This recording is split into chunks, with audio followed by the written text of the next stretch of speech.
been sitting here waiting to come up and say some stuff. First, I'm going to tell you where you can find more of her after. Her YouTube. My YouTube.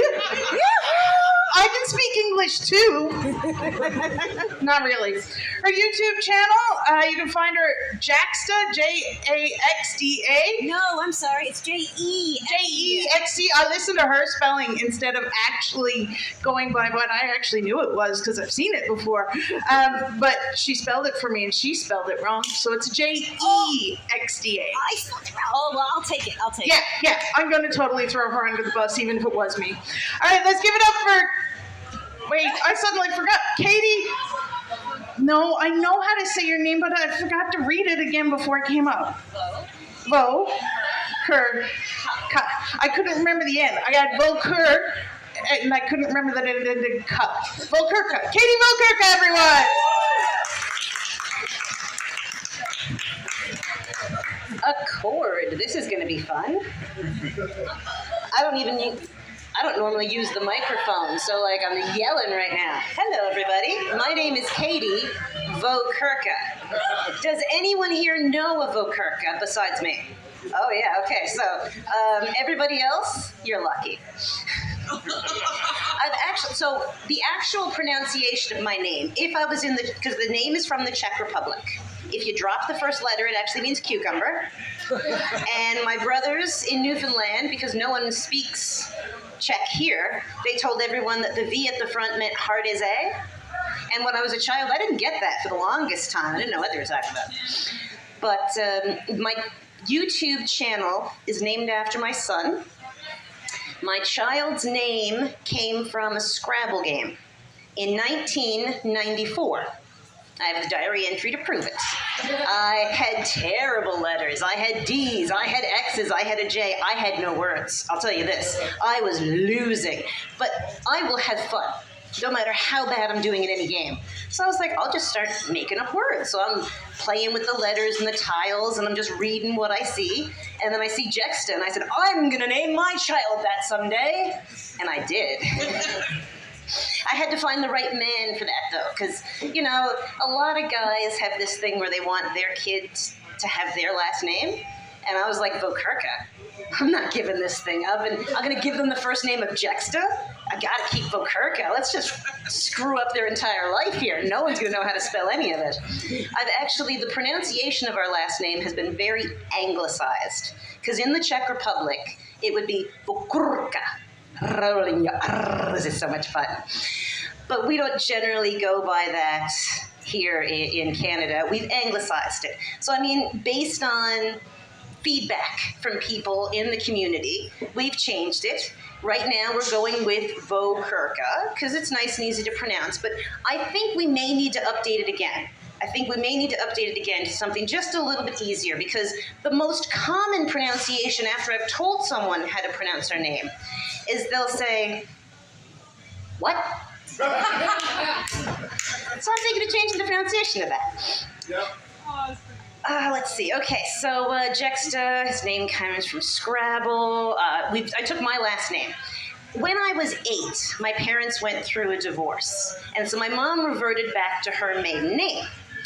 And she asked me at the time, because she had all the kids, so she asked us, do you want to change your last name? Because, the family now he was in BC. He moved as far away from my mom as possible while still staying in Canada. Northern BC, right? All the way.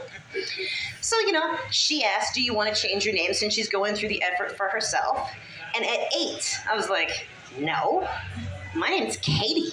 And sorry, my last name. Sorry, my name is Katie Vokerka. Sorry, I started thinking about my next joke and forgot about what I was talking about. Darn it! Now I've lost that thing I was going to say. So I didn't want to change my last name, and so a lot of people that I knew as I was growing up, they were like, "You're going to name your child with your last name? Where are you going to find a man who's going to want that?" And I'll tell you where I found that man: a drag show. Yeah. And my favorite thing about my partner is that he's just this little bit autistic, right? So he doesn't lie. He doesn't try to manipulate people. His face tells you what he's thinking.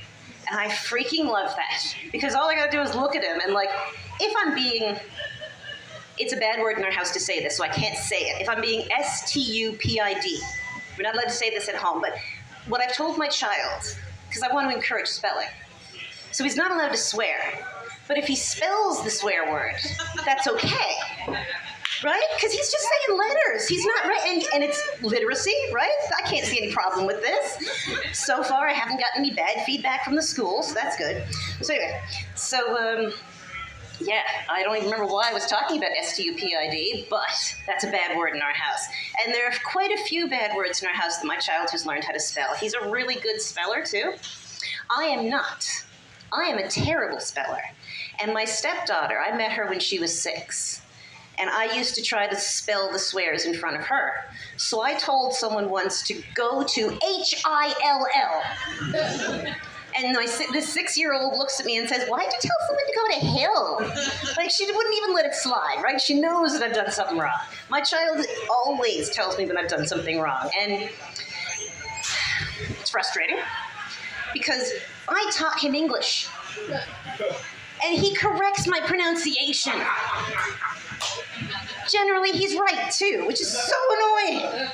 If you're going to have a child, you really want to have an stupid child because, like, it's easier to keep up with them. It's just, woo, off he goes. And I put him in French immersion because I'm a federal employee. I just do this for fun. My money comes from the federal government. And I know the importance of being bilingual. I'm not bilingual, but I know the importance of it.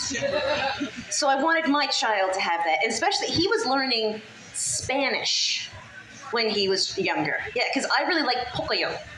I don't know if you know the show Pocoyo. Any parents here? Yeah. Yeah? Pocoyo, the reason I was into Pocoyo, because he wasn't into Pocoyo. I was into Pocoyo. Because Stephen Fry was the narrator. How cool is that to listen to Stephen Fry all day, right? But Pocoyo apparently is Spanish originally. So we would just give him YouTube. Not even YouTube Kids, YouTube. Next thing you know, he's watching Pocoyo in Spanish.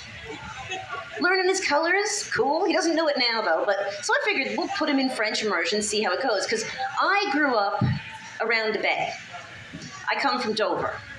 So when I was in school, there was not only was there not a French immersion in my school, I didn't learn any French.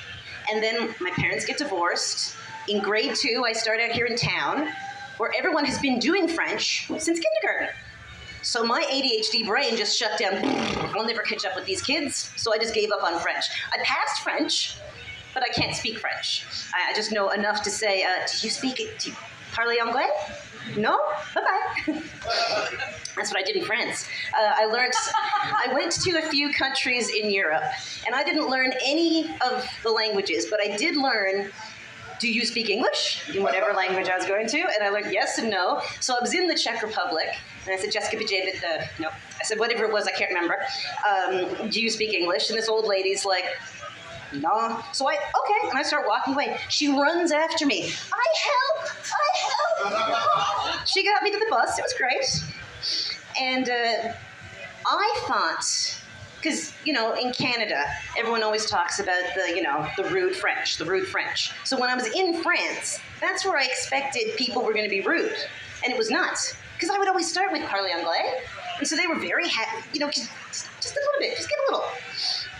In England, where I spoke the language, they were rude.